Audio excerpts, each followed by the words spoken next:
अस्सलाम स्टूडेंट्स, कैसे हैं आप सब। उम्मीद है कि खैरियत से होंगे। ओके जी, लास्ट टाइम हम लोगों ने थॉमस कैलकुलस 12th एडिशन की एक्सरसाइज 3.2 के जो क्वेश्चन नंबर 12 तक क्या किया था, डिस्कस कर लिया था। आज जो हम लोग डिस्कस करने जा रहे हैं क्वेश्चन नंबर 13 से ऑनवर्ड करेंगे।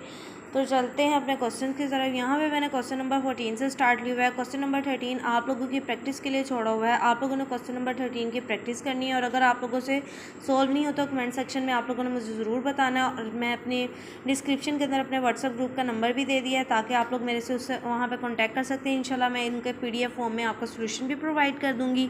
लेकिन फर्स्ट ये है कि आप लोगों ने खुद सॉल्व करना है, और मुझे कमेंट सेक्शन में ज़रूर बताना है कि आपको मेरी वीडियो की अंडरस्टैंडिंग हो गई और आप लोगों ने एक क्वेश्चन खुद सॉल्व कर लिया।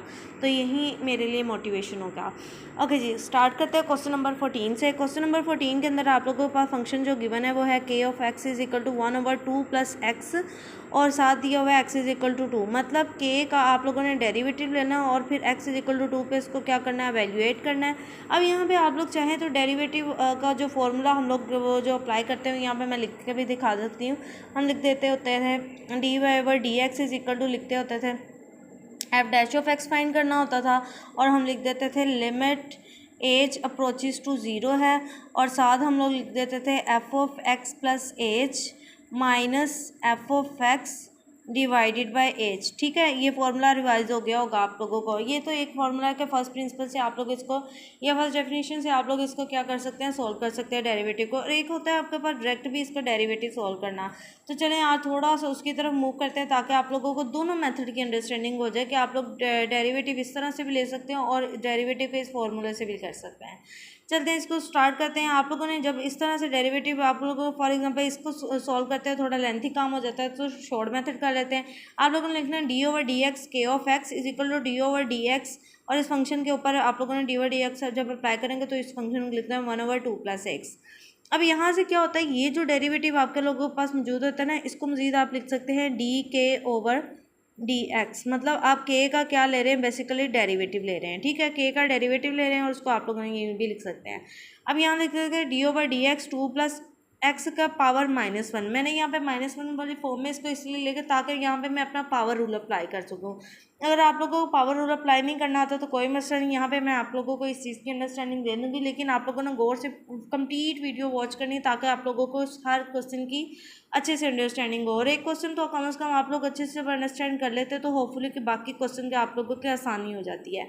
तो यहाँ पे आप लोगों ने 1/2 + x को पहले तो -1 के फॉर्म में चेंज करना है। कैसे किया है, देखिए 1/2 + x, अगर मैं नीचे बात करूँ तो ये इसकी पावर 1 थी, ऊपर लेकर जाऊँगी तो इसकी पावर -1 हो जाएगी।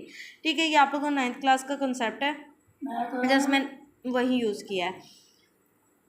अब यहाँ पे क्या करेंगे, पावर रूल अप्लाई करेंगे। पावर रूल अप्लाई करते हुए क्या करना है, आप लोगों ने इसको बड़े अच्छे से अंडरस्टैंड करना है। पावर रूल के लिए दोबारा रिपीट अच्छे से स्टेप गौर से सुन लें। जब आप लोग इसका डेरिवेटिव लेने लगे और इसके पर फंक्शन के ऊपर पावर पड़ी हो, तो आप लोगों ने इसको पावर रूल जब अप्लाई करना है कैसे करना है, पावर स्टार्ट पे आ जाएगी, फंक्शन लिखेंगे और फंक्शन की पावर में से एक कम कर देना है। पावर स्टार्ट पे और फंक्शन लिख के फंक्शन की पावर में से एक कम किया, और फिर डेरिवेटिव, ये दोबारा से आप क्लियर कर दूँ, 1 ही है। ठीक है, और दोबारा से इस फंक्शन के जो इनर फंक्शन पड़ा होगा उसको आप लोगों ने डेरिवेटिव अप्लाई कर देना है। उसको d/dx मतलब होता है डेरिवेटिव ले रहे हैं। तो यहाँ से क्या हो जाएगा, -1 आ जाएगा, और 2 + x की पावर -1 क्या हो जाएगा, -2 हो जाएगा। यहाँ से जब मैं डेरिवेटिव अप्लाई करूँगी, 2 पे भी अप्लाई करना है और x पे भी अप्लाई करना है। बड़ी गौर तरफ बात है, जब किसी कांस्टेंट नंबर का आप लोग डेरिवेटिव लेते हैं तो वो आपके पास 0 हो जाता है, और जब जिसकी रिस्पेक्ट से डेरिवेटिव ले रहे हो और वही फंक्शन आपके पास पड़ा हो, मतलब d/dx और x की ही रिस्पेक्ट से आपका इसका वो डेरिवेटिव लेना है, तो इस फॉर्म में ये डेरिवेटिव आपके पास 1 बन जाता है। ठीक है, मतलब डेरिवेटिव जिसकी रिस्पेक्ट से ले रहे हैं और फंक्शन भी वहीं पड़ा है, तो आपने इसकी जगह 1 लिख देना, और कांस्टेंट नंबर का जब भी डेरिवेटिव लें वो 0 ही आता है आपके पास। तो इसको मैंने मजीद -1/2 + x की पावर 2, मतलब नेगेटिव पावर को बस पॉजिटिव बनाने के लिए इसको डिनोमिनेटर में ले गई हूँ। यहाँ पे 0 यहाँ पे 0 तो इग्नोर कैंसिल, और 0 में कोई भी चीज़ ऐड करें वो एज इट इज़ नंबर रहता है, तो 1 का क्या हो जाएगा, -1 आ जाएगा, ऊपर 2 + x का स्क्वायर हो जाएगा। अब हम इस टर्म को यूटिलाइज करने वाले हैं कि x इज इक्वल टू 2 का मतलब क्या है, कि जब इस आपके पास k फंक्शन का डेरिवेटिव आ जाएगा, फिर उसको आप लोगों ने at x is equal to पे एवेल्यूएट करना है। तो इसमें आप लोग क्या करना है, जस्ट आप लोगों ने करना है इस x की जगह आप लोगों ने इस 2 को क्या कर देना है, प्लेस कर देना है।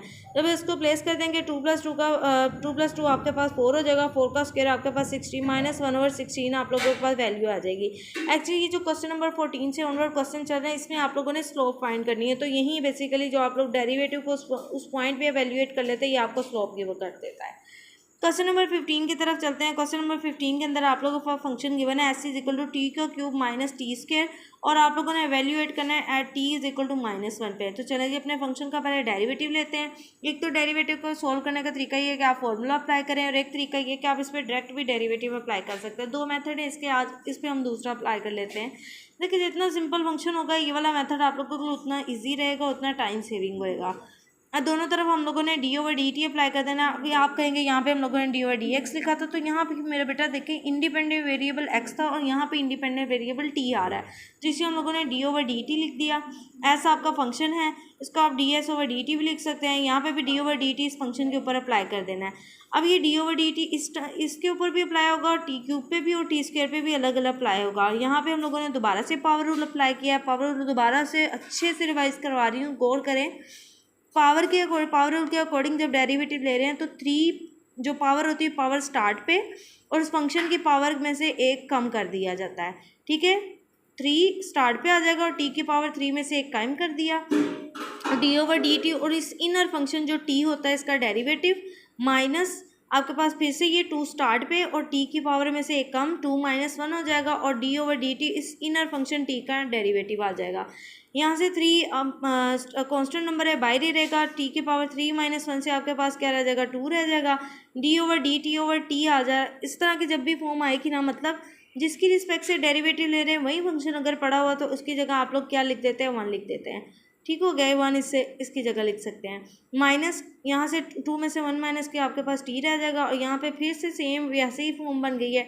डेरिवेटिव जिसकी रिस्पेक्ट से ले रहे हैं और फंक्शन भी वही है, तो आप इसकी जगह भी क्या लिख देंगे, 1 लिख देंगे। तो सिंप्लीफाई होकर आपके पास एस प्राइम या ds/dt जो बन जाएगा बनेगा 3t² माइनस 2t बन जाएगा। वैल्यूएट आप लोगों ने करना है t = -1 पे, तो जस्ट t की जगह आप लोगों ने -1 पुट करना है। इस फंक्शन के अंदर जब मैं पुट करती हूँ तो मेरे पास सिंप्लीफाई होकर आपके पास आंसर आ जाता है 5। ठीक होगा, और यहीं आप लोगों के पास फंक्शन की क्या आ जाती है, स्लोप आ जाती है। होपफुली कि आप लोगों को इस चीज़ की अंडरस्टैंडिंग हुई होगी। चलते हैं क्वेश्चन नंबर 16 की तरफ। क्वेश्चन नंबर 16 के अंदर आप लोगों के पास गिवन है फंक्शन y = x + 3/1 - x और इसको एवेल्यूएट करना आप लोगों ने x = -2 पे। यहाँ पे देखें, वहाँ पे तो सिंपल फंक्शन था, हम लोगों ने पावर रूल अप्लाई कर दिया। जब आपके पास न्यूमिनेटर और डिनोमिनेटर वाली फॉर्म आ जाएगी, एक तो बहुत अच्छी बात कि आप लोग इसको फर्स्ट प्रिंसिपल वाले फॉर्मूला से सॉल्व कर लें। अगर आपके पास टाइम सेविंग आप लोगों ने करनी है तो फिर आप लोग इसको सॉल्व कर सकते हैं बाय क्वेश्चन रूल यूज़ करते हुए। ये डेरिवेटिव के कुछ रूल्स होते हैं जो आप लोगों की अंडरस्टैंडिंग के लिए बहुत ज़रूरी है, ठीक है। लेकिन कोई मसला नहीं, अगर आपको नहीं आता तो इस क्वेश्चन को समझते हुए ये चीज़ को अंडरस्टैंड कर लें। अगर अभी तक आप लोगों ने मेरे चैनल को लाइक, सब्सक्राइब और शेयर नहीं किया तो काइंडली मेरा बेटा कर लें। और डिस्क्रिप्शन में मैं अपने व्हाट्सअप ग्रुप का नंबर दे दूँगी, लिंक दे दूँगी। आप उसके थ्रू भी मेरे साथ कॉन्टैक्ट कर सकते हैं और कोई भी क्वेश्चन किसी भी मैथ्स सब्जेक्ट से रिलेटेड कोई भी क्वेश्चन है तो आप इजीली वहाँ पर मुझसे पूछ सकते हैं। और कमेंट सेक्शन में ज़रूर बताया करें अगर आप लोगों को मेरी वीडियोज़ अच्छी लगती हैं तो। ओके जी, इस क्वेश्चन के सोल्यूशन की तरफ चलते हैं। dy/dx आप लोगों ने इस y पे लिख देना है। dy/dx यहाँ पे मैंने x इसलिए गए, इस दफ़ा आपके पास इंडिपेंडेंट वेरिएबल x आ गया। लास्ट क्वेश्चन में आपके पास t था, इसमें x है। इधर भी वहीं dy/dx लिख देंगे और फंक्शन आप लोगों ने लिख दिया। अब क्वेश्चन रूल को समझने के लिए मेरे बेटा ये स्टेप बहुत इंपॉर्टेंट है, अच्छे से सुनिएगा। क्या करना होता है, जब न्यूमिनेटर डिनोमिनेटर फॉर्म होती है तो आप लोगों ने डिनोमिनेटर को स्क्वायर बना देना है। डिनोमिनेटर का square, denominator as it is, derivative of numerator, ठीक है। डिनोमिनेटर का square, denominator as it is लिखना है, डेरिवेटिव ऑफ न्यूमिनेटर, माइनस का सेंटर में साइन आएगा और फिर न्यूमिनेटर एज इट इज रहेगा और डेरिवेटिव ऑफ डिनोमिनेटर बन जाएगा। ठीक हो गया। आप इसको फर्स्ट फंक्शन सेकंड फंक्शन कह के भी कर सकते हैं, स्टूडेंट अपनी आसानी के लिए आप इसको जो भी शॉर्ट की बनाना चाहें, ठीक है। तो यहाँ से 1 - x ऐसे ही रहेगा। इस पर मैंने डेरिवेटिव अप्लाई करना है। देखें x और x सेम हो रहे हैं तो इसकी जगह तो मैंने 1 लिख दिया। जब यही डेरिवेटिव 3 पे अप्लाई करूँगी तो किसी भी कांस्टेंट नंबर का डेरिवेटिव आपके पास 0 हो जाएगा। -x + 3 एज इट इज़ रहेगा। इस पर डेरिवेटिव अप्लाई किया, 1 पे डेरिवेटिव अप्लाई किया तो 0 हो जाएगा। x का x की रिस्पेक्ट से डेरिवेटिव आपके पास क्या आ जाएगा, 1 आ जाएगा, लेकिन इसके साथ माइनस का साइन मौजूद था। डिनोमिनेटर में हम लोगों ने क्या किया हुआ है, इसका स्क्वायर लिखा हुआ है। अब यहाँ से मजीद सिंप्लीफाई करें, 1 में कोई नंबर ऐड करें वो एज इट इज़ रहता है, तो यहाँ पे आपके पास 1 माइनस एक्स रह जाएगा। यहाँ से ये वाला माइनस इसके साइन क्या कर देगा, चेंज कर देगा, माइनस माइनस प्लस हो जाएगा और आपके पास आ जाएगा x plus 3 over 1 plus x का स्क्वायर आ जाएगा। मजीद अगर सेंटर में प्लस का साइन था तो मैंने इसको ओपन करके लिख दिया 1 minus x plus 3 over 1 plus x का स्क्वायर। माइनस एक्स और प्लस एक्स आपस में कैंसिल आउट होकर आपके पास 3 में 1 ऐड करें तो आपके पास 4 ओवर 1 माइनस एक्स का होल स्क्वायर आ जाएगा। अब वैल्यूएट आप लोगों ने कहाँ पे करना है, at X is equal to -2 पे। तो जस्ट क्या करना है, एक्स की जगह आप लोगों ने मेरे बेटा वैल्यू पुट कर देंगे। ये वाला कॉन्सेप्ट मैंने बेसिकली अपने बहुत डोमेन रेंज के टॉपिक में भी क्लियर करवाया हुआ। अगर आप लोगों ने मेरी प्रीवियस वीडियोस नहीं देखी तो आप प्लेलिस्ट में जाके वो वीडियोस देख सकते हैं और इन चीज़ों की अंडरस्टैंडिंग ले सकते हैं। डोमेन रेंज के टॉपिक में मैंने बड़े अच्छे से ये वैल्यूएट करना सिखाया हुआ है।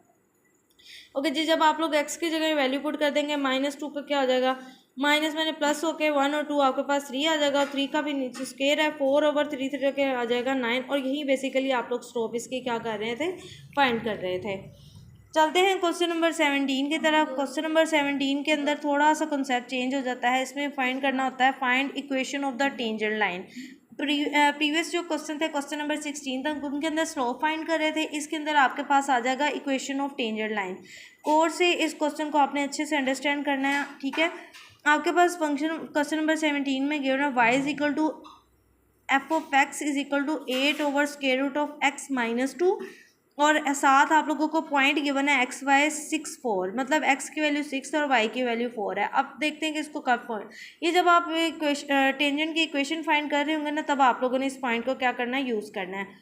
चलते हैं, सबसे पहले तो आप लोगों को इक्वेशन और टेंजेंट लाइन फाइंड करने के लिए सबसे पहले आप लोगों को इस फंक्शन का डेरिवेटिव फाइंड करना है।